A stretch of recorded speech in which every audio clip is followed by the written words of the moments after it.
Hello and welcome to Sound Like. In today's video we're going to be having a look at Break It To Me. So I thought I'd put this Sound Like video together following my recent cover of Break It To Me. Like in my last Sound Like video, I'm taking the songs very much an open to interpretation approach. I'm hearing things from the record and using what I have to replicate those as best I can, but then also looking at the song as pretty much a blank canvas, looking at what I've got in my board and guitar wise to kind of see what I can create to find something that I think will fit. My justification for it being an open to interpretation approach is that on the record and especially live, Matt is only really playing the guitar for the riff and then also the solo. In the verses and the choruses, there's no guitar, so let's just go crazy with whatever we have. As always, before we get started, don't forget to like, share and subscribe and hit the bell to not miss out on any of my content, and with all that done, let's get started. So let's start at the beginning of Break It To Me with the riff. Now this is the only time in the entire song that I'm trying to replicate what I can hear on the record, and what I can hear is an overdriven guitar. So the pedal I'm using for this is my Boss OS2, and I'm taking the overdrive distortion setting all the way over to overdrive and taking the drive up to about 3 or 4 o'clock. The outcome I'm trying to achieve is a really open, bright, biting tone. There's a lot of space to be filled in the mix with the guitar tone, and an overdrive setting fills that kind of need quite nicely. The guitar I'm using is my Fender Tele because it has a P90 in the bridge pickup.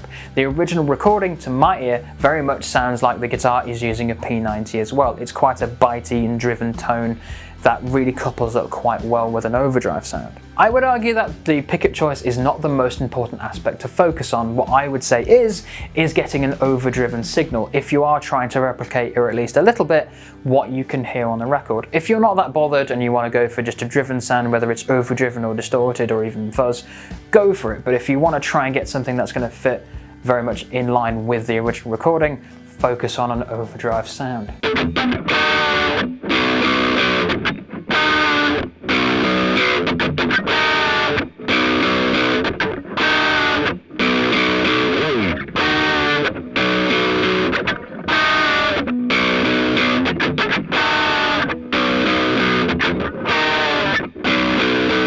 Moving on to the verse now for Break It To Me, and things start to get a little bit open to interpretation because there's no guitar in the original recording. The guitar part that I'm playing is not doing anything crazy, it is just following the vocal line, just trying to double down on that sound and really support the rhythm. In terms of the sound that I'm using for this part, it is nothing crazy. My approach is just to have an overdrive sound, but just not as cranked as what I'm using for the riff. So the pedal I'm using is my Timmy Overdrive.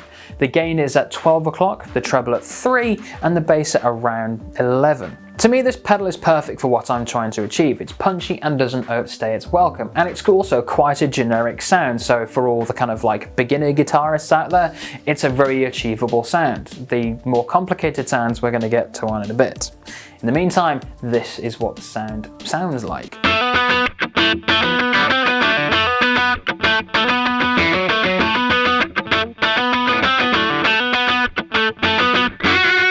So moving on to the chorus for Break It To Me is where things start to get a little bit more interesting sonically. Now the basis for this isn't too crazy. It's still using my MXR Timmy Overdrive and now my delay pedal. The settings on the delay are both at 12 o'clock in terms of the level and the feedback, but you can change them depending upon what you want to go for.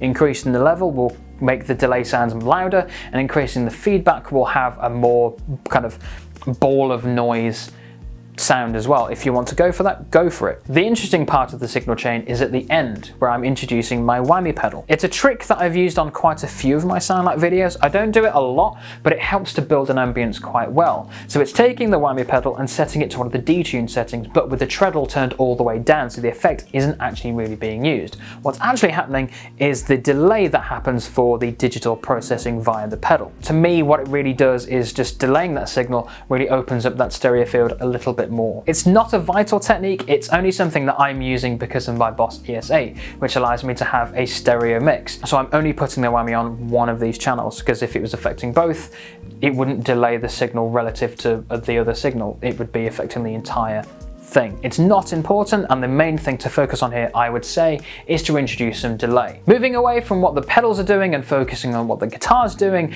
I'm switching from the bridge pickup to the neck pickup to get a more warm, rolled out sound, and rolling some of the gain off from the guitar itself. Because of the amount of gain that's being used on the Timmy Overdrive, it is quite a biting tone, not as much as the Riff, but it's still got quite a lot of character in there as well. I prefer to kind of roll some of that off to clean it up a bit or remove some of that dirt. Completely optional, but it's what I would strongly suggest if you want to try and achieve something that will work quite well, because of the dynamic range. When you come out of the chorus and back into the next part, you want to have something to kind of really contrast those more aggressive bits and have something that's quite rounded and warmer. So after the first chorus, it goes back into the normal riff, as we've already seen. What happens after the second chorus, it does the descending riff. Now, there are two approaches you can have for sounds for this.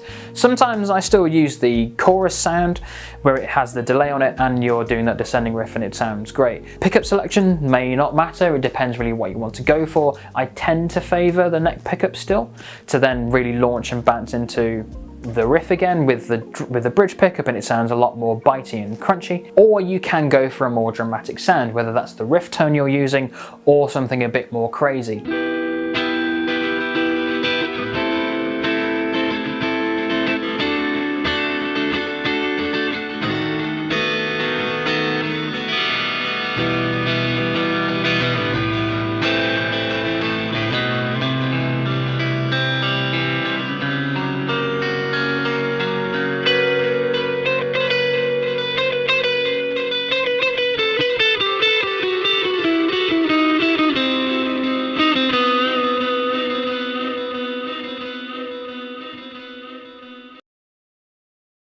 So the next part we're going to focus on in the song is that descending riff that's just played on a synth. Because there's no guitar being played at this part, I like to just mimic that. My approach for this in terms of the pedals I'm using is very simple. It's a sound that I use quite a lot generally, which is my Boss OS2 and my Big Muff. Because of my Boss ES8, I can put one pedal on one side of the stereo field and one pedal on the other side. It doesn't matter which is which, my approach is just to have the original signal being affected by two pedals and then combining it in the mix. So as well as the drive pedals that I'm using for this, I'm also bringing in my whammy pedal, which is set to 2 octaves up. I'm also using my expression pedal to control the treble via MIDI. So that's the sound overall. It's nothing too crazy, but it makes something that I enjoy using quite a lot. It's not vital that you have a stereo pedal board to create something for this part of the song. Using one of these types of pedals will do, absolutely, but it's something I like to use to make the mix a little bit more interesting just for me. It doesn't matter which pedal you use, something that's got a lot of drive behind it will do just fine. The key aspect is actually the whammy pedal, I'd argue, to get those 2 octaves up, to emulate what that synth is doing. That's with the approach of trying to recreate what you can hear on the record. If you want to go completely differently, then you might want to just solo over the top of it, or actually go the other way and kind of mimic that synth but then on a lower octave. It really is up to you, but the approach that I use is the preferred approach that I like to have.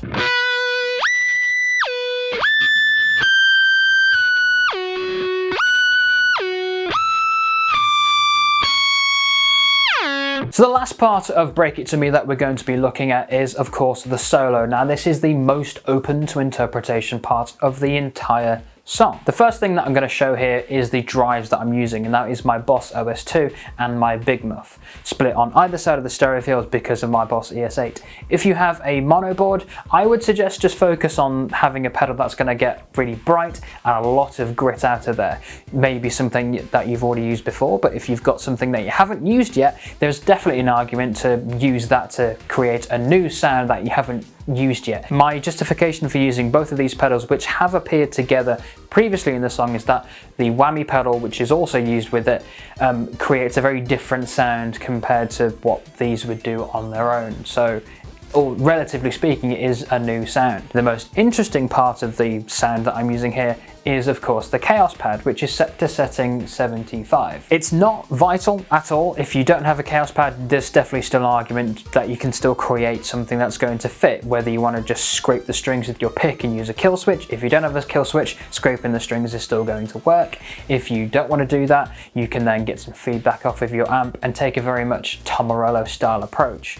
I would argue that would work because this song to me sounds very much like Muse's response or answer to Rage Against the Machine in general. Case in point, when Tom Morello guest soloed for Break It To Me at the Manchester show on the Simulation Tour. It's completely superfluous and it doesn't matter, but that's just my observation for the entire song.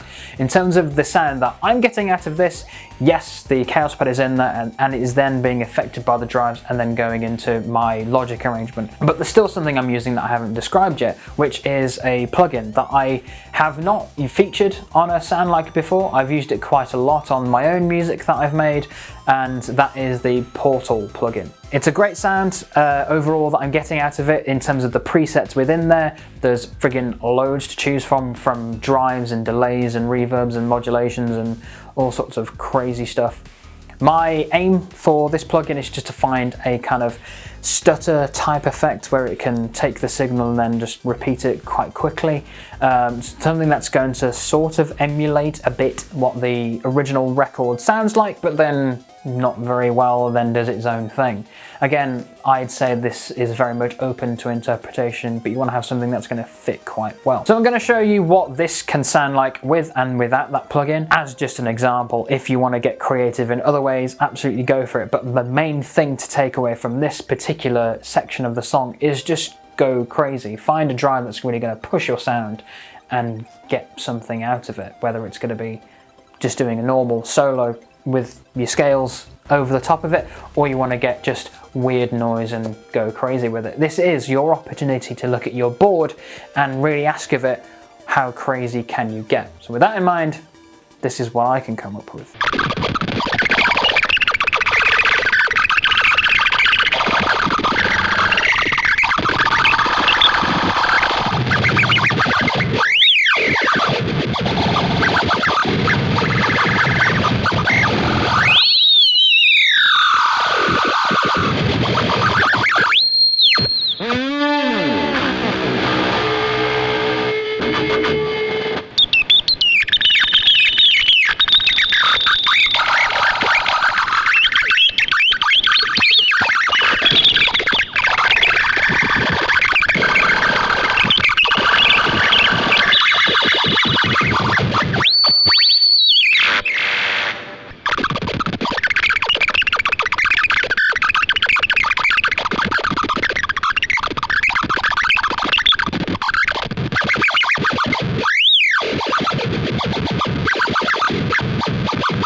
So there we have it, that was Break It To Me in its entirety, section by section. I hope that it made sense. This video is a little bit difficult to kind of record because it's so open to interpretation, but I hope you managed to pick out some of the kind of interesting aspects as well. Particularly that solo, it's very ambiguous in terms of the sound that you want to go for, but my argument is just to say, hey, it's a sound, you can't really replicate it, so just go crazy with whatever you can do. Every single time you play that section, it's going to sound different, so just embrace it and see what you can get. So as always, I hope you enjoyed this Sound Like video. Do let me know what you thought about it down in the comments below. And while you're there, maybe tell me what you'd like to see from Sound Like in the future. But until next time, I've been Harry, and thanks for watching.